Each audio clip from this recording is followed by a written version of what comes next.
We stood in the hangar of the Leopard after the Black Sun dropship cleared the atmosphere. The cooling fans in our mechs were still clicking as they bled off the heat. I climbed down the ladder of my Locust in my boxers, and Alina dropped down from her Marauder in her lace. We were covered in soot, sweat, and the smell of ozone. Hammer and Spark were leaning against a tool cart, and they didn't even pretend to be working. Hammer just shook his head and yelled, "Starner, you're a goddamn plague!" She was a pristine Steiner Academy ace when we found her. Now she's fighting planetary wars in her underwear because you can't keep a shirt on for 20 minutes. You're a bad influence, Cap! A total disaster! The whole crew erupted. Skid was literally rolling on the floor. I looked at Elena and she just shrugged, wiped a smudge of grease off my cheek and said, "It's more aerodynamic, Hammer. You wouldn't understand." But we knew we didn't have long before the Black Sun would be back with reinforcements.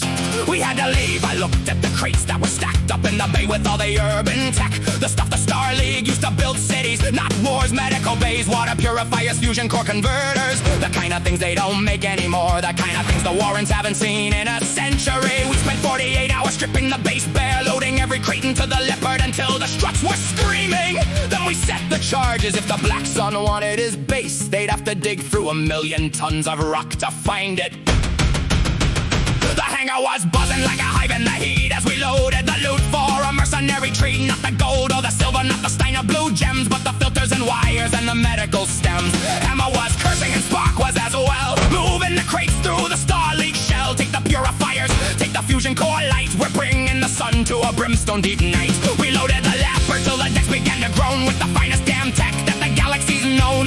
Urban grade power and the Star League's best, put in the Warrens a ransom to the final load test. I looked at the records and I looked at the files across the lunar dust and the mountainside miles. I sanitized the data, I cleaned up the feed, giving the Steiners exactly their lead.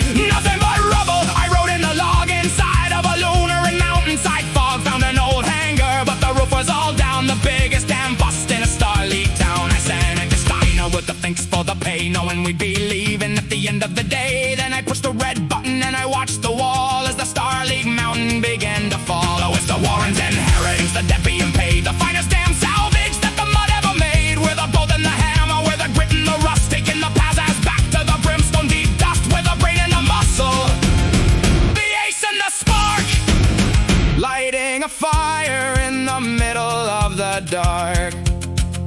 The HPG rattled with a message from high as the Steiner General looked out from the sky. He didn't want details, didn't want a report of a Plan Z unit and a lunar dust port. He paid us the minimum, no bonus in sight, while we were the richest damn rats in the night.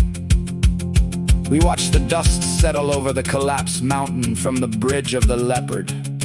It was a clean job to the inner sphere. We were just a bunch of failed mercs coming back from a junk run. To the people of Brimstone, we were the ones bringing the light back. Elena stood next to me, her hand on my shoulder, looking at the scanners as we cleared the moon's gravity. She didn't care about the missed bonus or the Steiner lie. She was thinking about the medical bays we'd hidden in the cargo hold. She said, "Mike, for the first time, we're not just surviving, we're building." I didn't have the heart to tell her. I was just happy we finally had some pants on. We set a course for the periphery home, Brimstone, the place where the actuators are always rusty, but the people are real.